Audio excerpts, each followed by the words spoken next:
Bonjour à toutes, bonjour à tous. Hello, everybody. I'm very happy to see you here, or not see you, for a session about green colonialism. And this is a session we are organizing with our guest of honor, the guest of honor of the École de Anthropocene 2021, Nnimmo Bassey, who is the head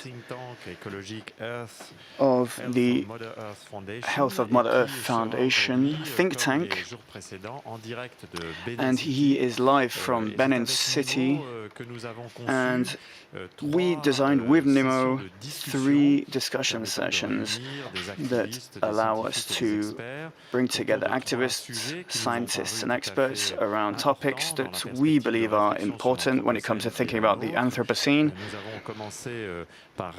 We began by thinking about food and the issue of agriculture and food production, and we have a session on extractivism. And this afternoon we're going to talk about the issue of ecology. And at a time when ecological thinking and ecological struggle are unquestionably crucial issues, not only in Europe, but in the entire Northern Hemisphere. So the question raised is whether this ecological issue, this discourse on the need to rebuild ecological environments has certain areas of shade, areas of darkness, which create blind spots. And that's something we're going to look at and to talk about what certain authors have called green colonialism. So we want to deconstruct what might be a new doctrine, that of ecology, not to call into question a need to take care of different environments around the planet, but also to question a certain approach, a very Western-centric approach to conceiving the issue of ecology. So Nnimmo Bassey, like he is every day, is live from Benin City, and I am happy to welcome École, who is in Kenya. Hello, École. She is in Kenya today. She is head of the Friends of Lake Turkana Association. She is an activist for native people's rights. She focuses on social, political, and environmental issues, and she works to improve the participation of native groups, in particular women and young people, when it comes to accessing, controlling, and deciding about their own territories. She won the 2012 Goldman Prize for her work in environmental justice to protect Lake Turkana. She's also a PhD student, and she's studying political ecology around the formalization of land, and particularly Lake Turkana. We also have Linda Bucris. Hello, Linda. She is associate professor in geography at the University of Paris, Portée-Sorbonne, and she is a specialist on all questions relating to tourism. Her thesis is well-renowned, and it focused on the national and touristic imagination of Costa Rica. Tourism as a generator of wealth for the territories and nations. And what she has focused on is territorial policy and ways of shaping them. Also with us is Guillaume Blanc, a historian and associate professor at the University of Rennes too. He specialized in environmental history. He has led a lot of work on the circulation of expertise and knowledge on environmental questions. He recently published a book in the last few months, which was critically acclaimed, and it focuses around the invention of green colonialism. how to end the myth of the African Eden, and he deconstructs the idea of protecting natural environments and focuses on the historical family tree of green colonialism. So that's the discussion for this afternoon. We have a little under 1.5 hours to talk about these topics, and like at every session we devote to these themes that we defined with Nnimmo, I'm going to hand the floor to him so that he can present his perspective on the need to deconstruct dominant ecological thinking, which can be seen as something that is unquestionable and non-criticizable. Nnimmo? Thank you very much, and I'm really glad to be a part of this conversation today, and seeing that we have such an expert panel, I will say just a few words so that I can soak in all the information that will be coming out in the discussions. The topic is really very important on green colonialism. Some people think that anything called green is pro-life and pro-people, but the way green and colors are being used, green economy, blue economy, most of these, or gray economy, or whatever, most of they have nothing really to do with the color. So the color is just a way to a seductive means of getting people to accept certain concepts. We've actually entered the era of nature-based colonialism, which we can clearly call the green colonialism. The gloves are off. People are not hiding it anymore. Come out open. Politicians are looking for new ways, and merchants are looking for new ways to sell concepts. And every crisis has become an opportunity for business. And so in talking about green colonialism, I expect that there will be, we're going to hear more about this, of course, the contest between opposites like the colonized and the colonizer, the exploited and the exploiter, the polluted and the polluter, the oppressed and the oppressor. So both green colonialism and climate injustice are all about this kind of opposites. I've been taking part in some of the climate negotiations, for example, for some years, and I see that nations are very comfortable to spend decades on talks and pretend that there's time. There's always time in future. We can do things in 10 years, we can do things in 20 years. Even when science says that, look, there is no time, we just feel that we can use fictional ideas, fictional mathematical equations to achieve carbon neutrality, net zero, and stuff like that. Now we're hearing about nature-based solutions. Nature-based solutions. You know, how can you argue against nature-based solutions? This is a catch, because the title is so beautiful. But in one of the conference of parties, the side event listed the major oil companies like Shell, Chevron, and BP as founding members of natural climate solutions. That's almost like saying nature-based solutions. So if these top polluters are the founders of nature-based solutions, I mean, I just get worried. Now, my friend Asad Rehman of War on Want once said that the struggle to solve the ecological or climate crisis must be tied to the struggle against inequality, neoliberalism, and for economic justice.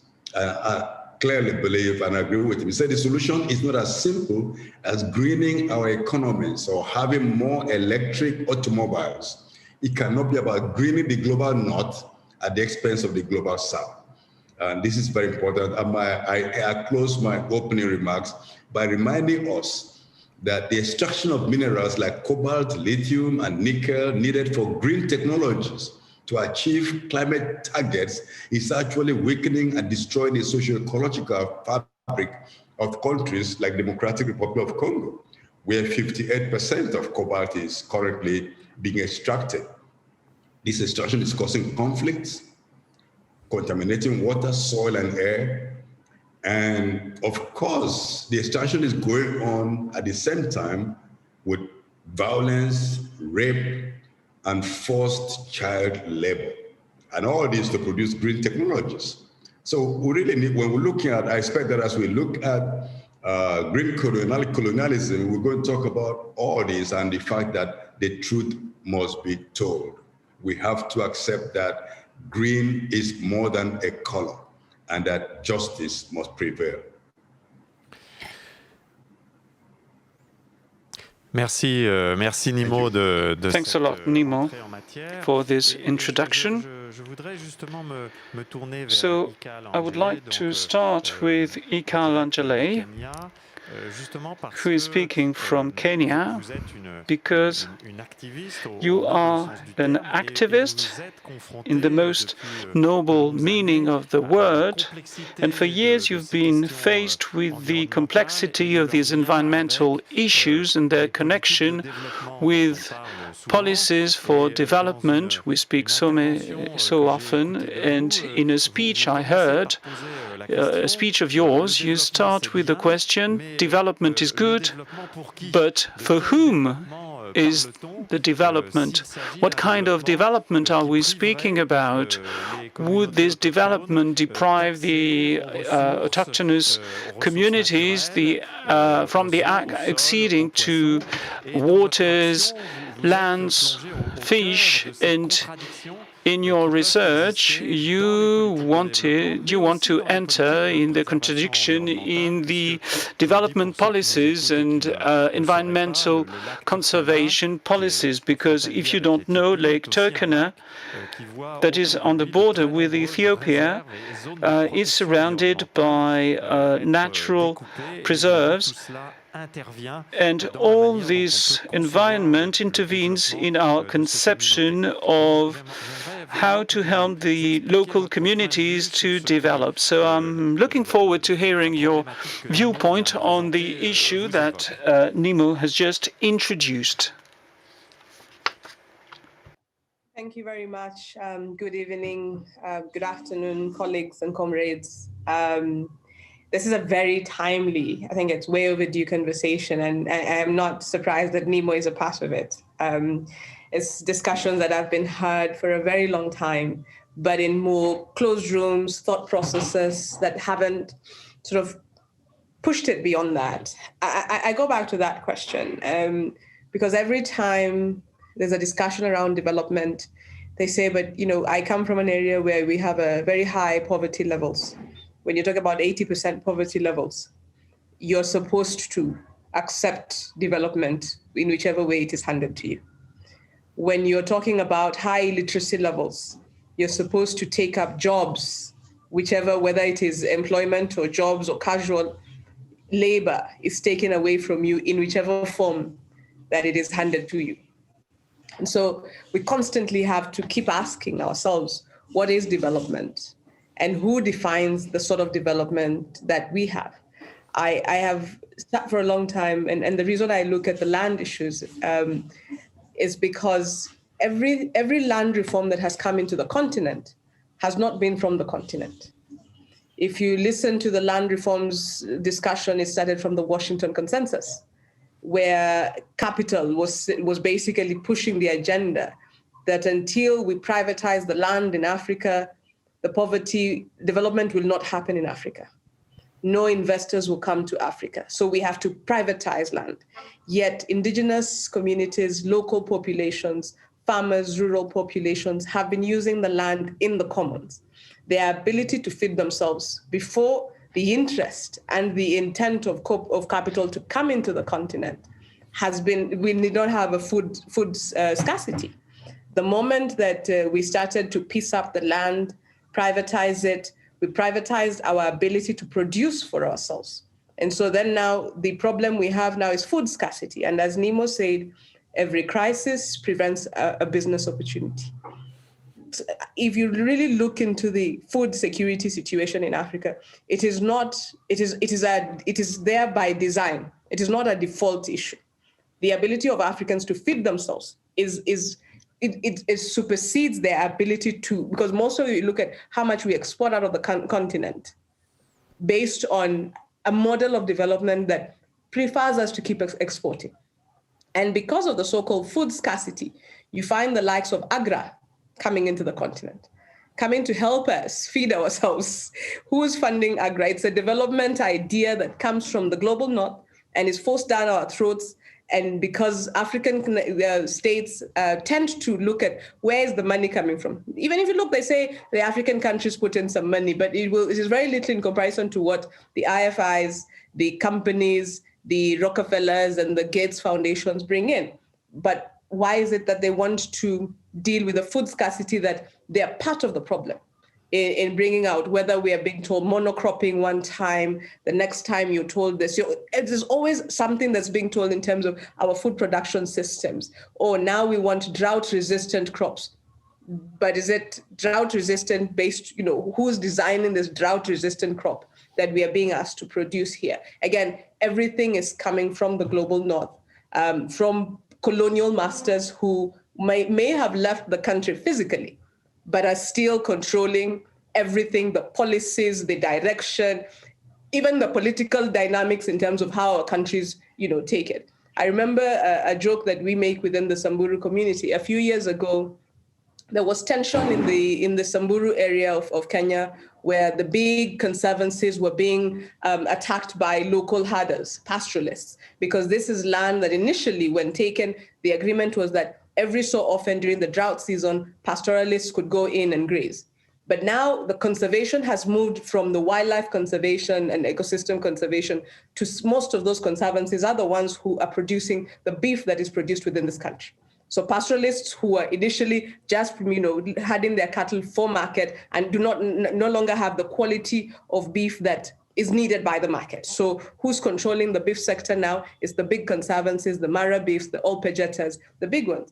And when the communities started to speak and their political representatives raised voices, at that particular time, Boris Johnson was the foreign secretary, and he came to the country, met the President Kenyatta, and the next thing we knew, security was, enough security was given to that area to protect not the Kenyan pastoralists, but the colonial owners of conservancies. Again, who then defines conservation here? When you hear Prince Harry and the royal family deciding how conservation is happening within the continent, who gets the money, who decides where? And so a lot of us who have been part of this are actually questioning it more and more, because then you're there as a native. Your skin color, you can win their word for all they don't care, but they control what you do, where the money goes, what amount of land is taken up. And so we're claiming that we are conserving. But conserving for who? Even if you see the COVID situation, who suffered? They have all their money because the tourism sector in Kenya is a very export business. All the money from tourism is really staying out there. So the people who benefit here is a few women making a little few beads here and there, a few visitors. We will clap for them and say, oh, we are getting this many visitors in the country. But the tourism sector in Kenya is a facade. So when you talk about what contribution it does to this country, in comparison to the amount of money that leaves the country through the same tourism industry, it's an export trade, similar to extractives, but it is something that is not spoken about. So when you look at all those things, the whole idea of who defines our policies, where they sit, and I agree with what Nnimmo is saying, the wind farms and all these different ideas of transitioning to the green energy, it is defined by someone else. Because within our continent, if we're going to develop an energy sector, it is going to be small and beautiful, where it is really, you're basically making small projects that fit into really able to power small communities. But right now we are developing big energy projects like the wind farm in Lake Turkana wind power, which ideally, the farm that set it up is a Spanish company that's now broke. The person who came up with the idea, if any Kenyan right now goes to the government of Kenya and says, we have a good wind project, we will be denied the concessions.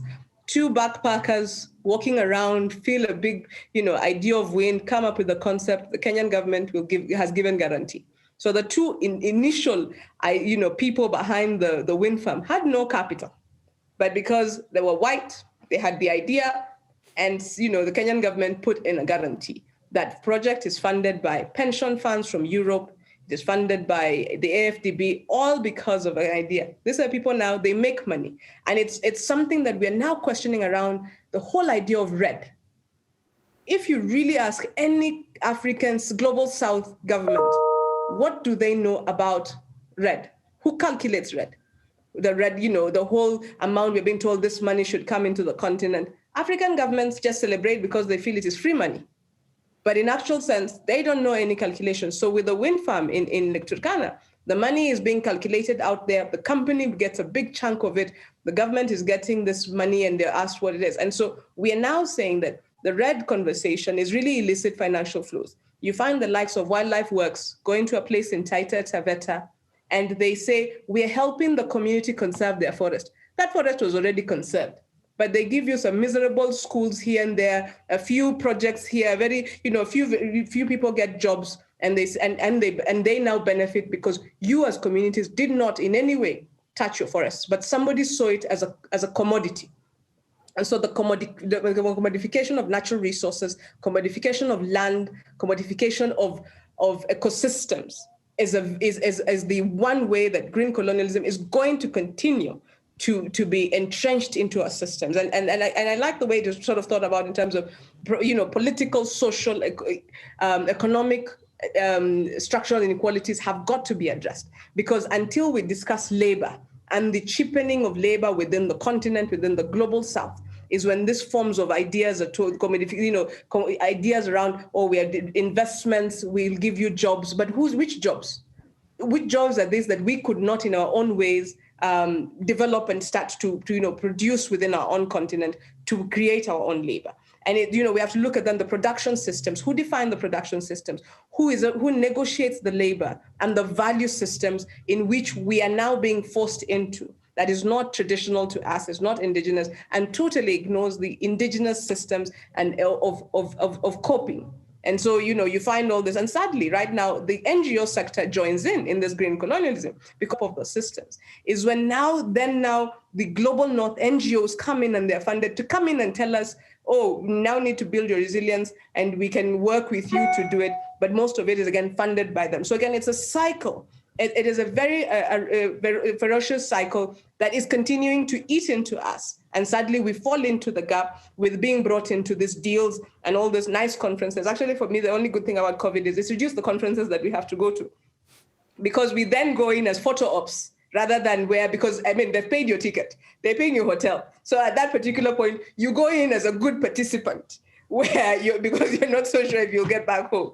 So I think it's really time we start really going back to ask, how do we unlearn? How do we break down the systems that have been put that have gotten us to privatize the commons, to going back to sharing the commons? It will reduce the conflicts in the West Africa, where then we pastoralists are crisscrossing the continent as we want to. But then it is critical because the urbanization that has happened because of commodification of land means that pastoralists, herders, hunter-gatherers can no longer practice their livelihoods because then it has been blocked. And Nnimmo, he got me to visit Abuja, where then we were talking with pastoralists about these things. We have to talk about localized production. And how do we localize this production to ensure that we're actually meeting our needs and excess then can be supported outside rather than we are producing for somebody else, because then it doesn't help in any way in transforming the economies in the claim that we are making. And then definitely we have to start to break down and decommodify land, labor, and value.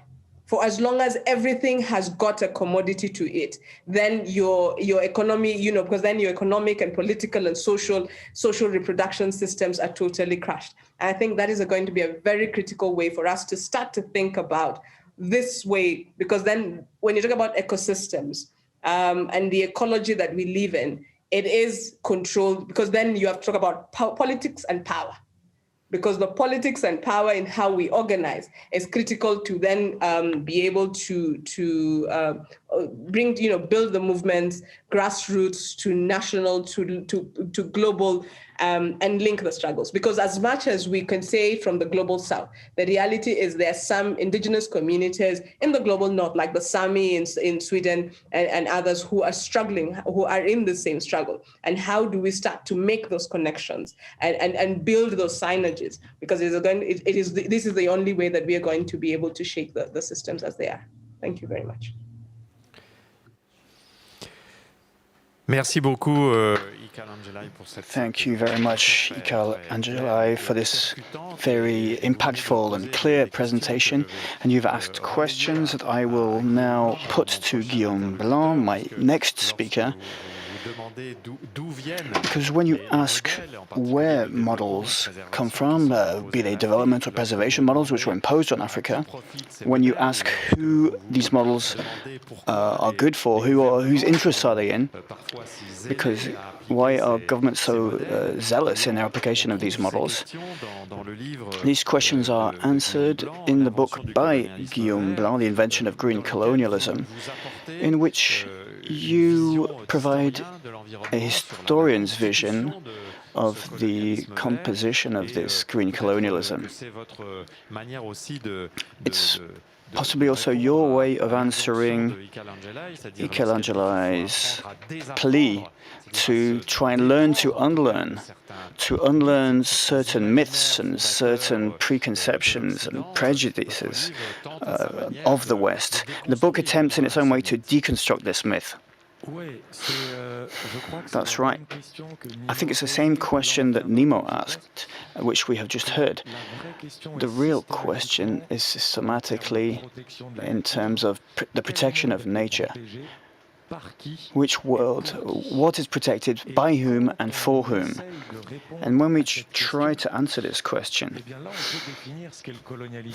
that's when you can define what green colonialism is. So what I try to do first, to try and define this, is to look at it as a global activity led by UNESCO, the National Union for the Conservation of Nature, the WWF, and this enterprise involves naturalizing Africa by force, which means dehumanizing part of Africa. So when we look at national parks, 14 million farmers and shepherds were moved around in the 20th century. And we don't talk about the tens and the dozens of people who might lose their lives in national parks. Tens of thousands of farmers and shepherds and livestock farmers are displaced from national parks. And tens of millions of people are still being displaced and expelled from national parks. So what we need to say, which is why I wanted to talk about this in the book, when we talk about green colonialism, this is a reality that can be extremely shocking, but it is reality. When colonization took place, there was the civilizational burden of the of the white colonialists. After colonialization, we have the ecological burden of Western experts. So the intentions may have changed, but the philosophy and the spirit remains identical. The modern world is there to save Africa from the Africans. That's the process that's underway. So we need to ask why. What's going on here? So we imagine an Africa which is natural. The idea of a natural Africa is just as absurd as the idea that African men and women are not part of history. And this idea comes from colonial times. So in concrete terms, at the end of the 19th century, the colonizers who went to Africa to see what they could achieve, so these colonizers left behind them a Europe which was transforming radically due to urbanization, due to industrialization. And these colonizers were persuaded that they would find the nature they had lost in Europe in Africa. And it was at this point that they created hunting reserves. And in France, it's something which always makes us laugh. They invented the myth of the good and the bad hunter. So a good hunter is a white man who is a trophy hunter. And he hunts this trophy bravely. And the bad hunter is the poacher, who hunts not a trophy, but for food. Not with courage and bravery, but with cruelty. And this representation, this idea, allowed Africans to have their land expropriated, to deprive them of the right to have their own land. So that was on the ground in African societies. But this whole myth has been perpetuated since the beginning of has been replaced since the early 20th century from a kind of colonial, or the idea of colonial products. So the hunting stories of Roosevelt and Churchill, Out of Africa by Karen Blixen, then Snows of Kilimanjaro by Ernest Hemingway. Then we enter the 50s, where we have Romain Gary and his book The Roots of the Sky. Then we have the National Geographic, BBC with David Attenborough and his naturalist programs, and all these quantities of documentaries, of tourist guides such as Lonely Planet, describe always the same Africa, a virgin Africa, a wild Africa, a natural Africa. This Africa does not exist. Africa, just like Europe, is inhabited, it is cultivated. And that's where you need to recognize what is clear and obvious. African parks have never been empty. They have always been emptied of their inhabitants. So this takes us to a more contemporary era. So how is continuity, why is this continuing, is the question. We need to look at the effects. So in the early 1960s, when countries became independent inexorably, UNESCO, the UICN, launched a project which was the African Special Project. So this project clearly indicates, as the archives tell us, that they were having to deal, or they wanted to deal with the Africanization of parks, of nature. And all these colonial administrators, who were so-called experts, they had an idea, which was to set up a bank, the first function of which would be to send experts, and I am quoting from the archives, so experts who would help African governments to help themselves. So this bank was created in 1961. It's known, it is the World Wildlife Fund, WWF. So these institutions throughout the 1960s helped the colonial administrators to become international experts so as to pursue the same struggle, which involved basically creating more parks and preventing African societies and African companies from exploiting these parks. So since then, the whole discourse has changed. Since the 1980s, we've been talking about community conservation. But what the discourse has become in reality has become very polished. We don't talk about expulsions anymore. We talk about voluntary displacement. We don't talk about fortress conservation. We don't talk about fortress conservation. We talk about community conservation.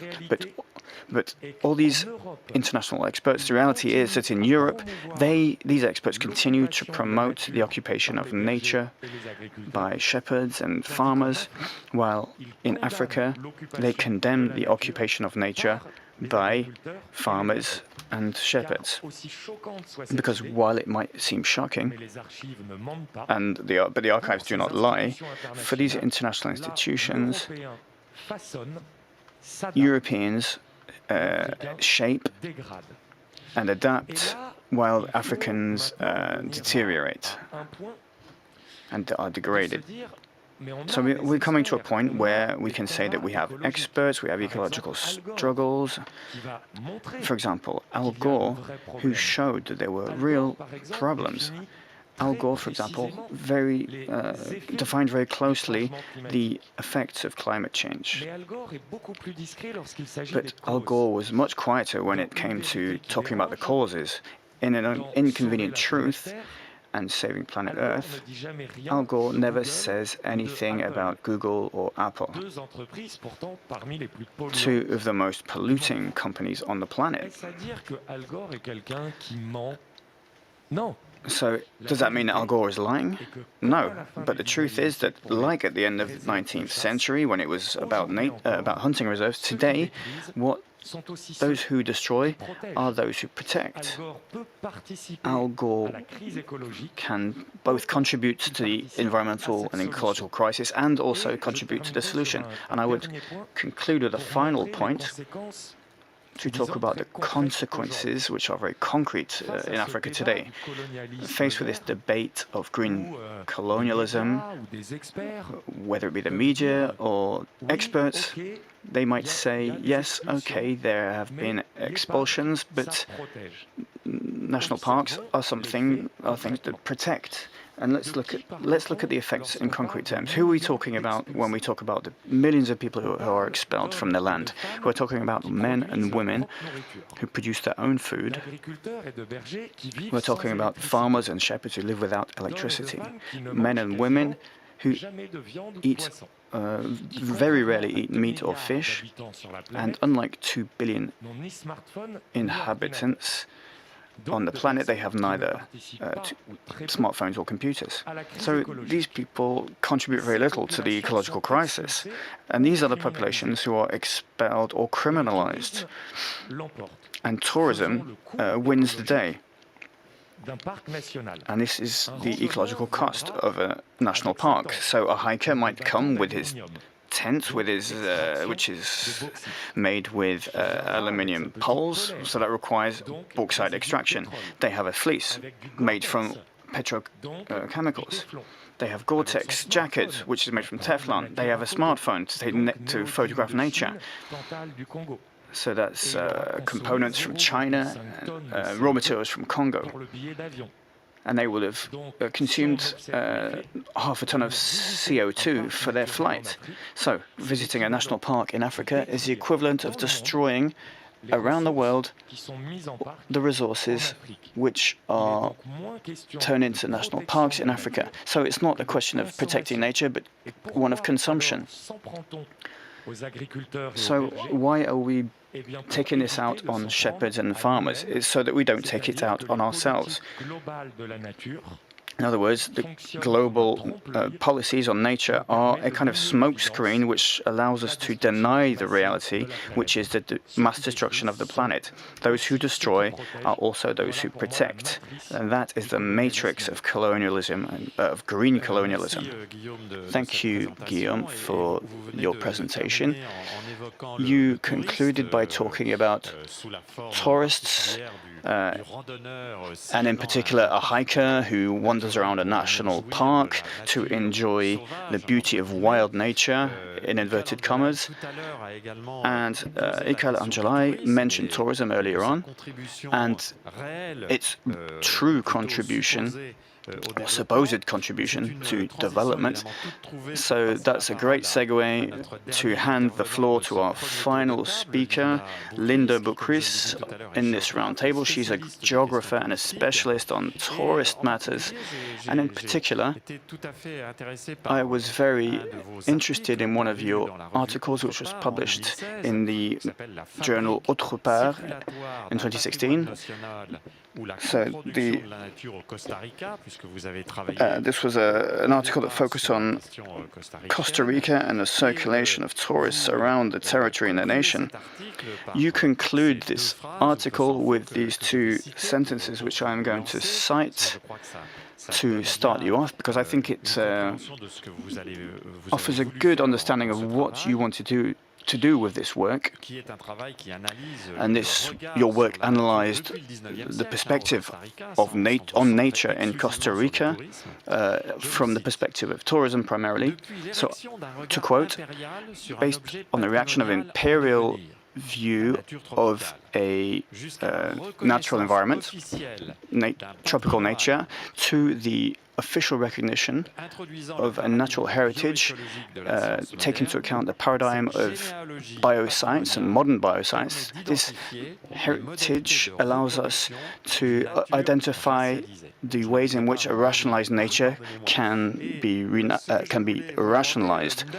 And what I wanted to ask Linda is to explain how you came to the idea over time that tourism, in the case of Costa Rica particularly, but this can be applied to other countries, how do we get to the production of nature which is racialized?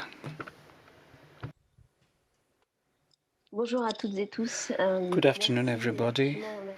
Thank you for asking me this question. First of all, I want to thank all the organizers of this event for inviting me to take the floor here and to debate with you on this issue that raises major questions that are not sufficiently debated in the French-speaking academic field. I agree here with what you mentioned, Guillaume Blanc, your book on the difficulties of publishing certain research and making these issues heard. In the same way, yesterday, Christine mentioned the deep reticence of the French-speaking academic world, which is inclined to qualify as radical thinking the criticisms of Western modernity, the analysis on colonial genealogies, and the role of the racial matrix in the functioning of our contemporary societies. I think it is indeed fundamental to situate this debate, and I thank the organizers of this seminar. I am going to divide my presentation into two parts, which I will try to shorten in order to guarantee a rhythm of speech that takes into account the simultaneous presentation. I would like to thank the translator, by the way. So we are talking about Eden, a fantasized vision of a virgin, primitive, wild, pure, luxuriant nature. And I think that one of the challenges is to deconstruct our imagination of nature in order to grasp the geography of violence, segregation, exclusion that they produce. The other issue that I would like to raise is an invitation to rethink the epistemology of conservation. How to think about an environmental ethic beyond protected areas, and how to escape the colonial presence, to quote Anne-Laure Stoller, of a certain conception of natural heritage. This is more of a question than an answer that I bring here. Deconstructing our imagination of nature, tropical nature, wilderness. These are all imaginary images of nature that have been forged over a long period of time and which are central to understand our relationship with nature and what is at stake with the materialization of these imaginary images, in particular through the creation of protected areas. Let's take the example of the wilderness imaginary as it unfolded in the 19th and 20th centuries in the United States. Wilderness. It is interesting to come back to this example insofar as first it gave birth to the first national parks with Yellowstone in 1872, and secondly, it illustrates an American model that has been circulated in different regions of the world. I worked in Costa Rica, and the American example of conservation played a major role in the establishment of the national conservation system. At the same time, the circulation of experts, methods, practices, and funding. This imaginary of wilderness raises many issues. It illustrates the fetishization of virgin and wild nature, on the one hand, reinforcing the nature-culture dichotomy, and on the other hand, it has also played a major role in the production of a certain idea of the nation, in this case, a white and masculine nation. the source of self-esteem for the USA, for instance, the projection of a white and masculine nation through the imaginary of wilderness. The historian William Cronon talks about the trouble with wilderness. What is this trouble? Well, he tells us there is nothing natural about this category of wilderness. It is the fantasy of virgin and spoiled wilderness that erases the historical conditions that made the creation of the national parks possible, namely the forced displacement of American Indians and the dispossession of their lands. Behind the mystical rhetoric of the sublime and marvelous Eden, the pure wilderness of Muir and Watkins, and the photography that developed in the second half of the 19th century, what they produce is the imaginary of the American wilderness. The military conquer large parts of the territory. So it's a disembodied wilderness, empty naturalized landscapes. So much praise also embodies the bloody appropriation of a people's land and the expansionist aims of the dominating American nation. So it's the process of internal conquest of territory continues with the growing influence of the United States in Latin America, the Caribbean area, and the Pacific acquisition of the Philippines in 1898. So the philosopher Caroline Merchant, for her part, insists on the need to think together about the two constructed dynamics. The sacralization of the purity of the wilderness on the one hand, and secondly, a critical discourse towards immigration and rampant urbanization on the other hand, associated with immigrant populations and African American populations living in the cities.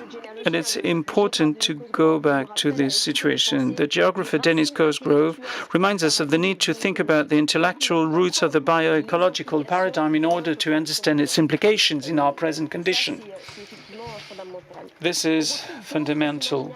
We find other imaginaries of nature that have been forged in asymmetrical relations of power. Another example is the imagination of tropical nature.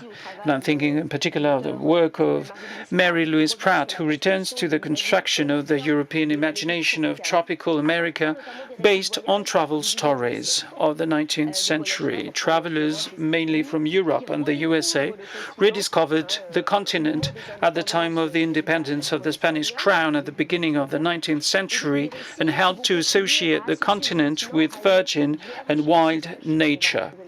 Humboldt's writings are particularly popular in Europe and contribute to a repertoire of images symbolizing the continent. Exuberant tropical forests, the Amazon and Orinoco basins, steep mountains, the Andean Cordilleras, the volcanoes of Mexico, and finally vast interior plains, the llanos of Venezuela, the pampas of Argentina. The production of this imaginary of tropicality is part of a long and intersecting history between Europe and the Americas. Work in environmental history has played a major role in analyzing the construction of a space of the tropicality of the Americas in a colonial and imperial world context, highlighting the processes of the otherness of territories and the naturalization of otherness, which dialectically contracts Europeanness, the temperate world.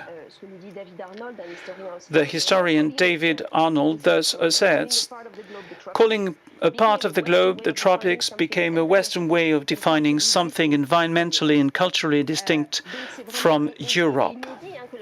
And he says that the construction of a tropical world was forged in contact with the Caribbean Americas and then exported through medical and botanical texts to other intertropical regions such as India, Southeast Asia, despite the very different environmental and cultural conditions. Behind the protean figure of the traveler,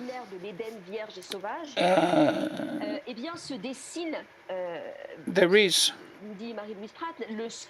Marie-Louise Pratt tells us the scramble of America in the manner of the scramble for Africa. This is the predatory logic. Territories that are just waiting to be explored, exploited, consumed. That reminds us the discussion of yesterday about extractivism. And we find in the tourist economy mobilizing this Caribbean tropical imaginary, raising slavery, violence, contemporary violence, and framed in continuity of predation.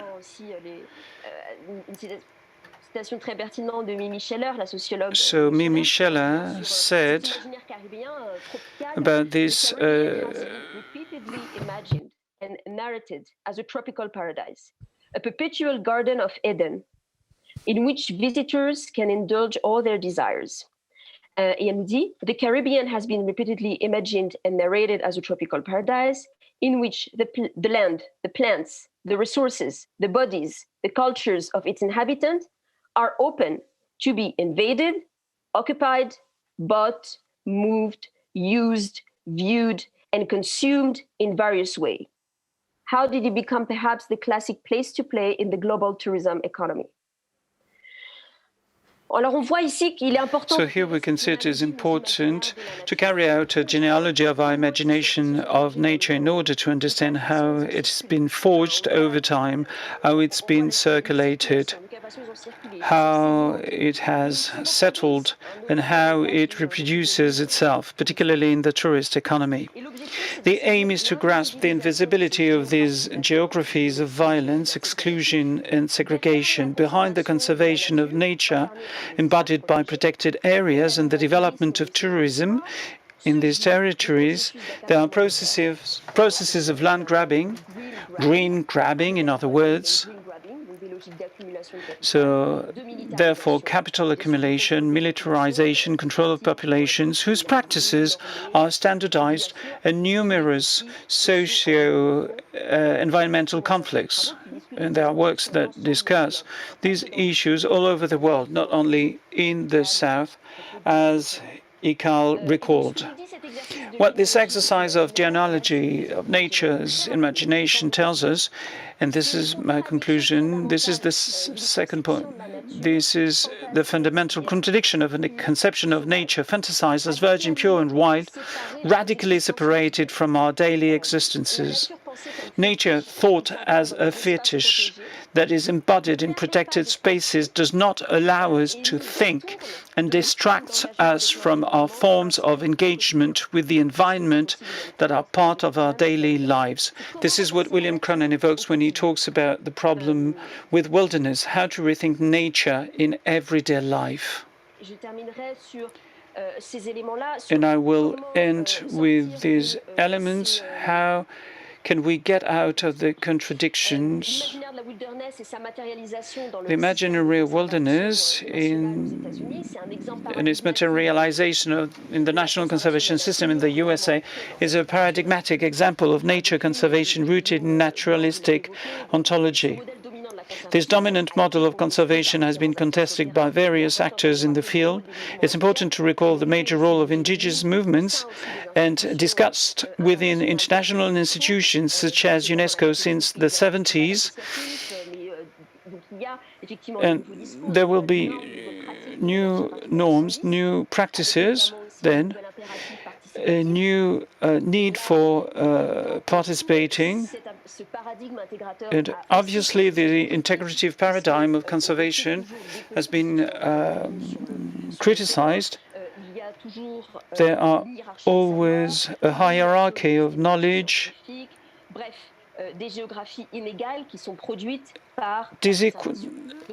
unequal geographies. So how to get out of these contradictions that are at the core of the conservation epistemology? And this is where I think we should think conservation outside of protected spaces and more think of it as a care regime, the way we engage with the environment, that are also nourished by our experiences and memories of the places we occupy. This question of experiences and memories of places is fundamental to understanding the possible plurality of modes of engagement with the environment. If I go back to the USA, I think of the work of the environmental imaginaries of African American communities that were shaped by several historical moments, slavery and the Jim Crow laws that resulted in specific practices.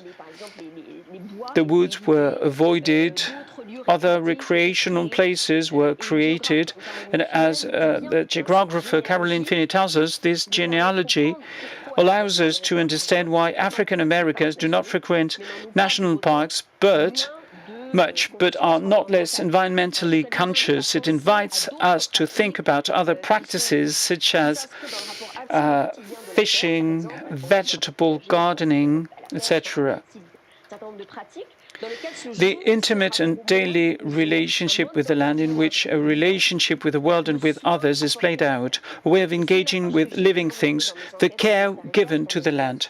And this is an approach that I also found in my investigations in Costa Rica, where there are profound contradictions between a national space that is 30% protected space, but which at the same time faces numerous environmental conflicts, particularly in relation to a choice of productivist agriculture that mobilizes a lot of inputs, pineapple, banana, etc. So how to approach the environmental issue in a more holistic way, for example, in relation to our diets, in order to resolve the profound inconsistencies of a certain regime of exploitation and conservation of resources. This is the matrix you spoke about, Guillaume.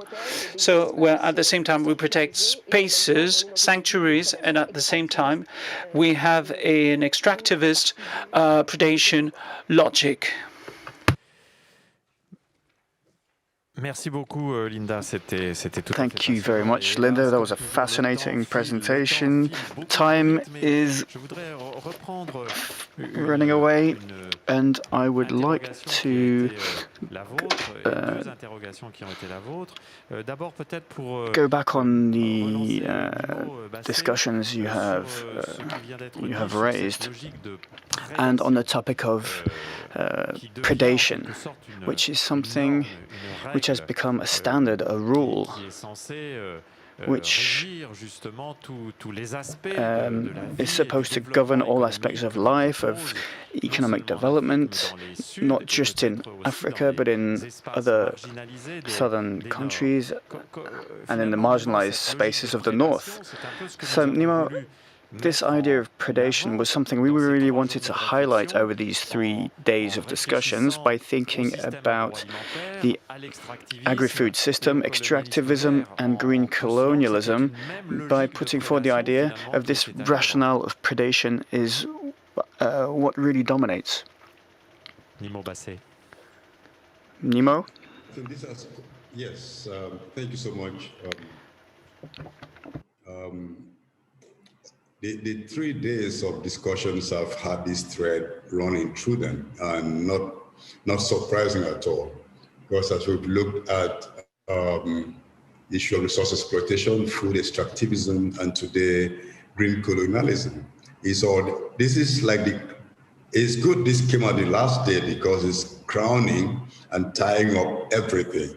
I do believe that for us to get to the roots of the problem and to begin to deconstruct and find the solutions to all the negatives that has come out, we have to look at the narrative, the stories that are built up, that has fed the imagination, the stories that have driven the actions that we've seen, the stories that Africa, for example, is underpopulated when it's necessary, when it fits somebody's argument, and then overpopulated when it fits another person's argument.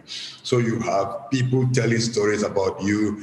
Some time ago, I visited École, and we went to Ghana, went to the more arid areas, and I got to learn for the first time about how pastoralists see ownership of land and use of land, and what land is valuable. a visitor going to another territory without the history, without the geography, without the knowledge of that area, without the spiritual information about what's going on there, you can't just relate with that environment and the people, except if you really want to relate in a way that is beneficial to the people. But if you go by the power of conquest with a gun, with an army, then of course you just want to grab. And this is the kind of geopolitics that we've seen in the world for hundreds of years now. It's been plunder, brigandage, violence, destruction. And I think, and I'm going to allow our speakers to speak more or give us some more thoughts before we round up. Could it be that a Green New Deal could have a solution? But that's another green color, Green New Deal. Now we have a Green New Deal in the US, we have in Europe discussion. We're not talking about Green New Deal in Africa, for example. And now somebody's going to tell you, Africa needs a Green New Deal. Africa needs a new green revolution. And we're going to do that by giving you loans so that you can owe more, and then we can keep on exploiting you more. That Green New Deal may sound like a nice term again, but I personally believe that it's time for us to demand a recognition of colonial debt, of ecological debt, of climate debt that is being owed the global south. And that it's not just going to be a question of say, okay, I recognize the fact that I did something wrong, forgive me. Just like Belgium apologized for killing Lumumba. And I think later this year, early part of this year, they're going to return Lumumba's tooth that was taken as a trophy, just like the way hunters take elephant tusk or rhinoceros tusk. They took Lumumba, the first prime minister of Congo, who was overthrown, removed from office in just 2.5 months after being in office, and he was killed shortly after. And then the Belgian official took one or two of his teeth to Belgium, and now you're going to send that back with an apology. I don't think this is the kind of apology we're looking for. We're looking for the truth of the exploitation and the payment of the debt that will repair the harm. It's not a question about loans or foreign aid. This is tangible, practical. Apart from learning also how to live with nature in a way that can give humans a chance. Green colonialism is a problem for the global north as well as the global south. But the historical component of it must be recognized and reparations made. I would like to hear some thoughts from our panelists, from École, from Linda, and from let's just share and see if you have a few more minutes to go. Oui, merci de cette incitation, Nnimmo.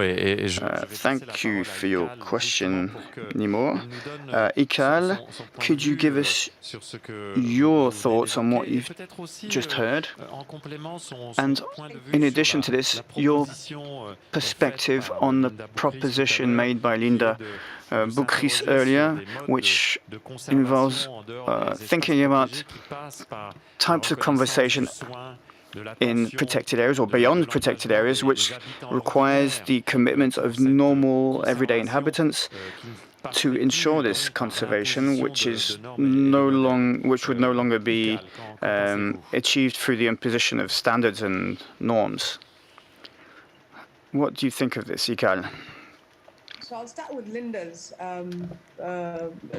proposition. I think one thing we need to recognize is that the use of natural resources sustainably by indigenous communities, rural populations was there. So this whole idea, if you protect one place and you fragment the rest of the ecosystem, it assumes that ecosystems are not interlinked, and yet they are. You cannot in any way totally, you cannot do a coal mine here and have a marine conservancy just right next to it. It doesn't make sense.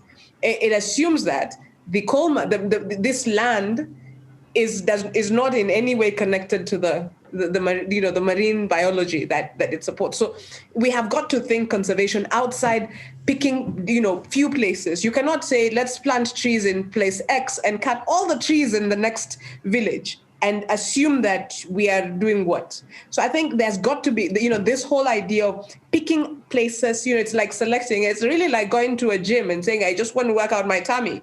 But then, the rest of the other places, so I will just do 20 sit-ups. It doesn't work. So I guess that's what we have to, realistically, we've got to do, we've got to really rethink. And that's where it goes back to who's framing the narrative, as Nnimmo said, on conservation, and who's benefiting. And it goes back to that commodification of nature. So the places that are seen to have a higher commodity are the places that are claimed to be conserved, but it is for a particular purpose. And linking to what Nnimmo was asking, it is only in places where these people who are neoliberal, who are looking to, the capitalist aspect and the, colonial mindset, think that they have ownership or they have control. So in places that they feel that they cannot control, then those places you may as well, fragment it. It doesn't, has no value to them because they cannot control it. In regards to the colonial, the Green New Deal and all that, I guess one thing is clear, is that it is still bound by the structures of inequality. So it is neocolonial structures. It is structures that look to exploit people. It is structures that are not willing to, allow the people themselves to define what is in this deal, to define what value means to them, to define what production means to them, and to define what nature means to them. And until this, the very foundation, it's like how everyone says, build back better with COVID. If your foundation is broken, you're an architect, Nnimmo. If your foundation is broken, it's broken. Whether you build the roof better, the foundation is already messed up. So the foundation under which this new deals, whichever color they come in, are going to be framed, are going to be pushed, and are going to be controlled, is really the basis under which any discussion cannot and should not happen. And it's a very critical thing because, again, it goes back to the Green New Deal has an economic aspect, it has a social aspect, it has a political aspect, but it totally ignores an indigenous position. And that indigenous position is what would frame the economic, the social, the political, and the cultural framing or, practicality implementation of any deal that comes in that is supposed to protect nature, but especially ensure that it's people at the center. And the saddest part around all these deals, whether it's conservation, whether it's what, is the times when you hear we're talking about, you want to save some few, some ecosystem, but then it's like people don't exist within that ecosystem. You can save all the foxes and all the, bears in the world, but if there are no people, then who are you saving it for? And it goes back to then, who are you protecting? As Gian said, who are you protecting this climate for, if not for people and if not for livelihoods? Guillaume Blanc, peut-être pour répondre à la question posée par Nnimmo, mais aussi à... Guillaume Blanc, to answer the question Nnimmo asked, and also in response to Ecole's final comment, who are we protecting nature for, wild nature, in inverted commas? This green colonialism you describe is a way of answering this question, which is paradoxical and very difficult to answer and very problematic, because the people we are protecting the environment for is always the Westerners, the white Westerner, the imperialist Westerners, and usually males. Yes, well, it's true that in parks, when we talk about protection, there is an alliance between the African administrators and the European and Western experts. We are not in a neo-colonial world. This is a post-colonial paradigm. In a national park in Africa, Western experts and African administrators join forces to pursue their individual perspectives, to defend their own interests. So this idea of Africa is Eden for the Western and the social and political interests of the Africans. And I would ask, and I would say to all the panelists that national parks are more a part of the problem than they are a part of the solution. Having parks is to wash our hands of all the damage we do elsewhere. So that's one of the key points to accept, first of all. That's true in France and the United States, but also in Africa and also Asia. It's north versus south, really, because 80% of experts come from Western nations. The day that 80% of experts in Europe come from Ethiopia, Burundi, Kenya, and they tell France that you will have to expel your populations. That will never happen. So there's a balance of power. And as Nnimmo was saying, it's up to us to recognize the importance of narratives, of stories. For me, it's what we see in the archives, but still today, it's what allows this flawed logic where the goal is righteous, to save the environment, but the means used are never correct, are never the right means. It's the link between this ideally wild nature, but which is overpopulated. Ideally, it would be intact, but unfortunately, it is degraded, it is damaged. This is irreconcilable. You can't be and have been. Apart from the joke in French, where we say you can be an idiot and have been an idiot. But we can ask ourselves, why do we continue to do this? So that's the second thing. So narratives. And that was the first question. And I will continue. If we step back from the narratives, what's important is to focus on predation. Whether it be in the 17th century or in the present, capitalism and ecology were born at the same time. Nature was born at the same moment it began to disappear and vanish. So the Western narrative is based on large-scale predation. And this is more to do with the solution, as Linda was saying. So what do we need to do? We need to recognize the importance of getting out of this national park rationale to try and help conservation. I would shift more towards a form of co-evolution to put humans and non-humans on equal footing, where everyone has an equal right to life. That's more like what I would picture. But if we go back to the initial question, this is a question I'm asking the other speakers possibly also. If we ask what world is protected, for whom and by whom? So if the solutions are anthropocenic, co-evolution, care, indigenous knowledge, or the Green New Deal, are we not falling back into the trap we wanted to avoid? In other words, the people who have the most interest in this are not the ones who define the world in which they are going to live.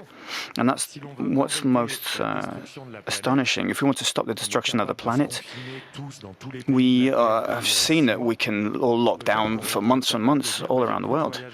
Maybe we should say no more flights, no more smartphones for everyone, no more eating meat 5 times a week. The solution is going to be much more radical, but I think it would go way beyond our discourse about co-evolution, about care, which does not satisfy those who are subsistence farmers. I won't go any further, but the question is about all this high-level discourse, this criticism of current approaches. I think maybe a little bit pessimistic. So, Linda Bucris, without trying to reinterpret your response to Nnimmo's question on these topics, I was struck to hear that in your work and in more recent work you have been doing on tourism and on colonialism, colonialist tourism, you focus on the idea of paying attention to counter-narratives and other ways of creating a tourist space. For example, you wrote a remarkable article on the Black Paris project, a tourist project which involved offering tourists a circuit around Paris, which is no longer has its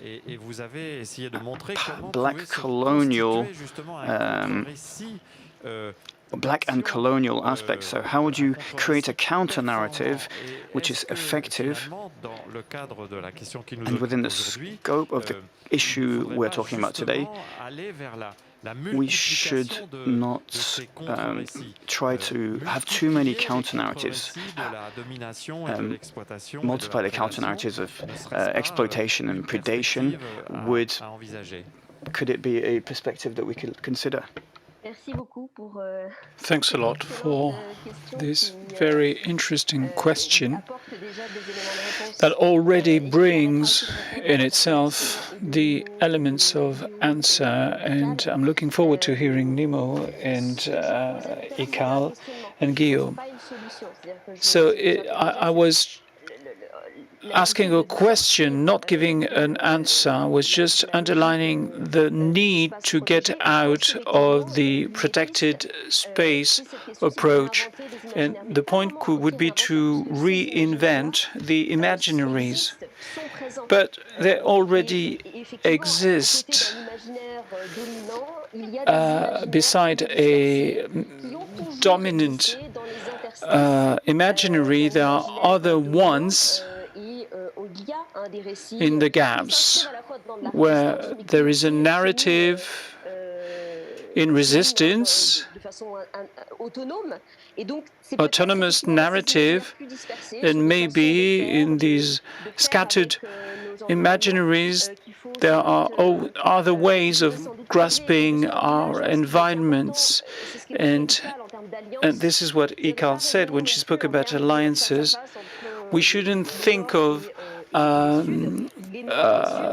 north and south facing each other. More and more people work on the assumption that there is a naturalizing approach with my students. For instance, I study socio and environmental conflicts in Europe. You also have the phenomenon of highlands, the building of a Scottish imaginary of landscapes that are empty of any human being, just erasing the violence of the 18th century with the eviction of local people in order to organize huge properties. So we can also think of alliances with all these different imaginaries. I think also Guillaume spoke, I can refer with some projects in the Val de Loire area with nature, with a multi-perspective approach. You've got living being and not living beings. The paradigm, the decolonial paradigm, could also be used in the north, not to focus only on indigenous ontologies.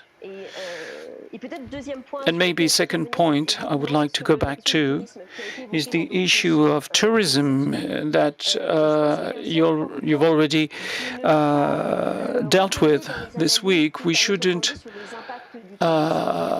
analyze the impact of tourism, such as it was seen in the 70s. It could be also an exogenous element impacting societies and all the different logics. And there are strategies developed by local players in the so-called southern countries, and the situation is much more complex than we say, against dominating imaginaries. So we could also see what happens locally and what are the strategies of the different players interested in that. I want to remind the fact that you are part of a group of geographers aiming at thinking out of the box. And in your work with Costa Rica, you insist on the local dimension of tourism and on the existence of a conflict with this local dimension of tourism. A viewer asks a question you've partly answered. Can what we say apply also to the situation of Guadeloupe? I think that Linda and Guillaume too both have insisted on the fact that the prototype we use when we think of Africa could also be used for reading the situation elsewhere to decolonize also European areas. For instance, you've spoken about an experiment that is happening along the Loire River, a famous French river, where with the organization of a Loire Parliament, a Loire Council. But maybe as a conclusion, Nnimmo could take the floor. He's our guest of honor, and we're very happy to have been able to listen to you, Nnimmo, for 3 days this week, and even last week when we launched this festival of Anthropocene. Maybe a conclusion not only for today, but for all the different sessions we've had together. And maybe you could start your conclusion with this idea that has been explained and that is not really understood or heard in Europe and in France in particular, when you said that there is a debt that should be repaid, but not only with sending back some artifacts that were stolen, but in doing so, we could start a new worldwide policy, a worldwide decolonized policy. So maybe, Nnimmo, you could conclude the 3 days, starting with the need to acknowledge the existence of a debt.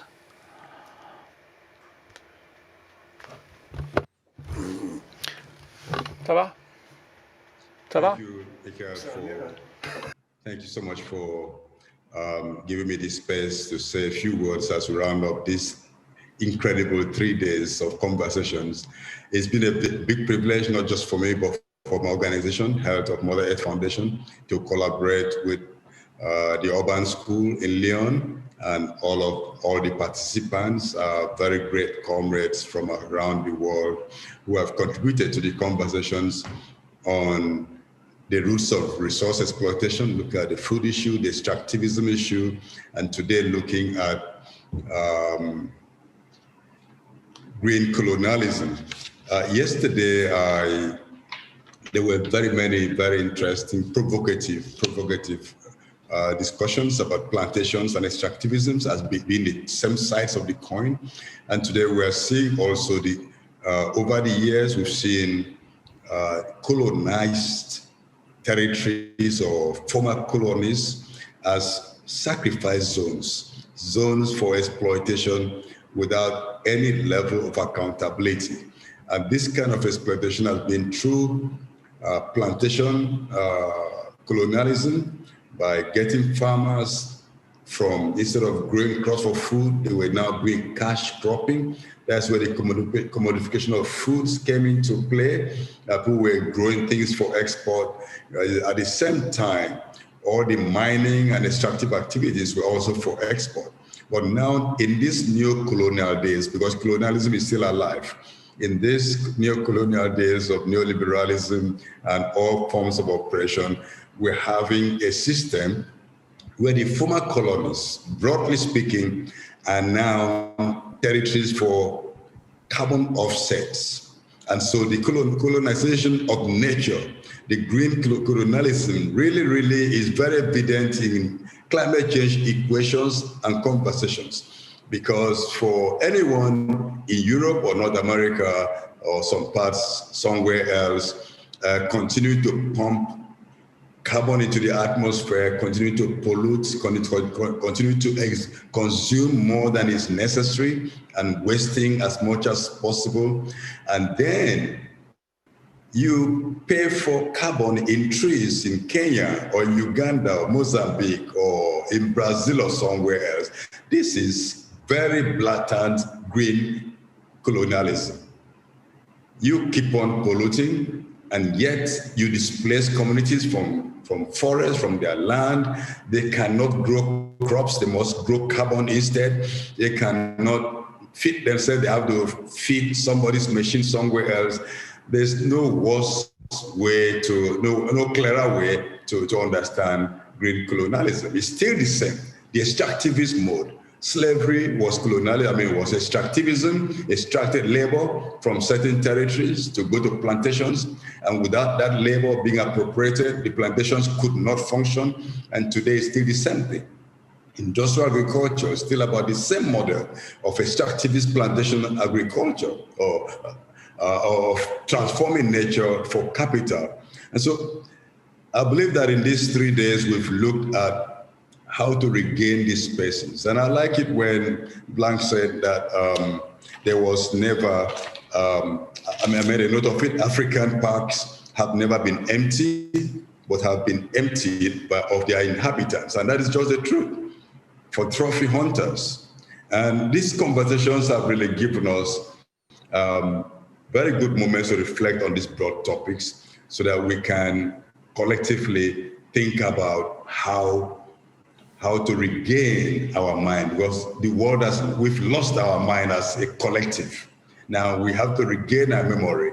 We need to look at justice even in our conversations, because we find rich countries have all banned single-use plastics. Most of them have banned single-use plastics, but still they export plastics to poor countries. This is another element of green colonialism. Chemicals that have been banned cannot be used in agriculture in some parts are being sent to still being manufactured and sent to other places. This is colonialism that is worse than open warfare.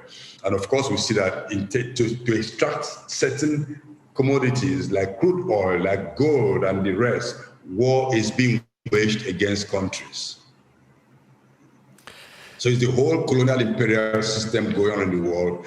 And happily, and I've heard this these 3 days, the grassroots in the global south and the global north are coming together.